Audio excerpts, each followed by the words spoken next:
Yeah, so not a lot of respect for the Aggies as fall camp kicks off next week. Let me now introduce, though, our newest sports reporter, Colin Deaver. Colin, we're glad to have you here, and you've come at a perfect time. Yeah, absolutely. I'm really glad to be here. Football season is always very exciting, especially here in SEC country. I just can't wait to get going. And most people in the Brazos Valley are excited for this year's Texas A&M football team. Right. That's because the Aggies have a lot of really good pieces in place. And you're here right now to help me count down the top 5 things to watch for as fall camp begins. And I'll let you start. What's number 5? Absolutely. Well, in 2014, Texas A&M really relied on its freshmen and sophomores to play beyond their years. Some of them did, some of them struggled, but regardless, the experience that true freshmen like Kyle Allen, Myles Garrett, and so many others got by being thrown into the fire last season, well, that's going to pay off in 2015. Lee, you know the old cliche, there's no substitute for experience, and that is definitely the case for the Aggies this season. If all the guys that played a lot as freshmen and sophomores develop into the caliber of players, it appears they can be A&M could be a lot better than his projected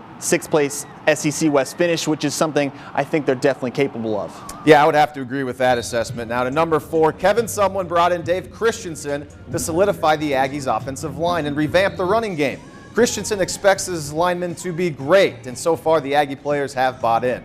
Christensen has coordinated many different types of offenses, so he should know how to get the best out of his running backs, no matter the formation or no matter the system. Trey Carson will be the early favorite to get carries for the Ags, especially with Brandon Williams now moving to defensive back. Sophomore James White and freshman Jay Bradford, along with Kendall Bussey, will also compete for carries this year for the Ags. That brings us to number 3 on our list, A&M's wide receivers. And across the board, the Aggies could have the best receiving core in the SEC this year. Other schools probably have better number 1 receivers. Auburn's Duke Williams and Ole Miss's Laquan Treadwell come to mind right away. But Texas A&M could have the best depth at the position. Of course, Josh Reynolds, a.k.a. Mr. Reliable, broke the school record for touchdowns in a season a year ago. Ricky Seals-Jones is a big 6'5" target who was 3rd on the team in catches in 2014. Speedy Noyle is as explosive a talent as there is in the SEC and has the potential to be a deep threat. Plus, the Aggies are really excited about true freshman Christian Kirk. He was listed as a starter after spring practice and could be another electric player on game day.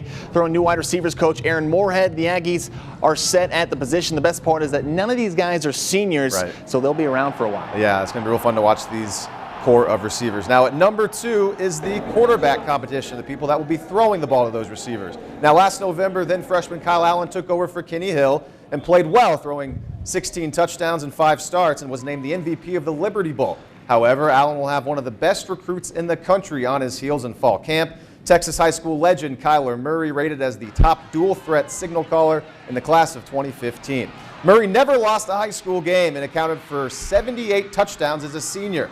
Head coach Kevin Sumlin has said that it's an open competition, but I say look for Kyle Allen to be the starting quarterback week 1 against Arizona State. Now, when I was in Hoover for SEC football media days, media people outside of College Station were all wondering and asking me if this was really a quarterback competition because Kyle Allen played so well down the stretch last season.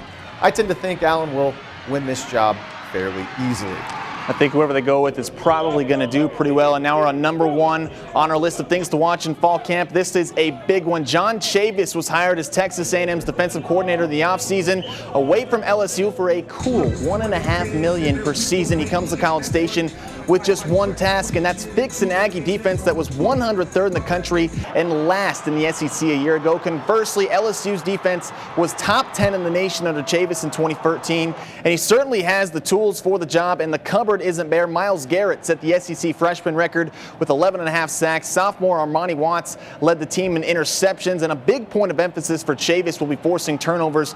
A&M had only 13 takeaways in 2014. Really, there's nowhere to go but up, and a huge portion of the Aggies' 2015 success hinges on the defense improving quickly. And obviously, Lee, these are just a few of many storylines concerning the Aggies entering fall camp, and Texas A&M hopes to have them all ironed out by September 5th when they play Arizona State in Houston.